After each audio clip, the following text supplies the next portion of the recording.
ఈ ఫోటోలో కనిపిస్తున్న భారీ గుంతను ఒకే ఒక్క రాయి సృష్టించిందంటే నమ్ముతారా?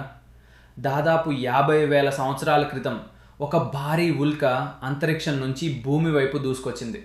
దాని పరిమాణం కేవలం 50 మీటర్లే అయినా అది గంటకు సుమారు 40,000 కిలోమీటర్ల వేగంతో ప్రయాణించింది. అది అమెరికాలోని అరిజోనా ఎడారిని ఢీకొట్టిన క్షణంలో లక్షల టన్నుల టీఎన్టీ పేలుడు శక్తికి సమానమైన శక్తి విడుదలైంది. కేవలం కొన్ని సెకండ్లలోనే దాదాపు 1.2 కిలోమీటర్ల వెడల్పు, 170 మీటర్ల లోతు ఉన్న ఒక భారీ గుంత ఏర్పడింది.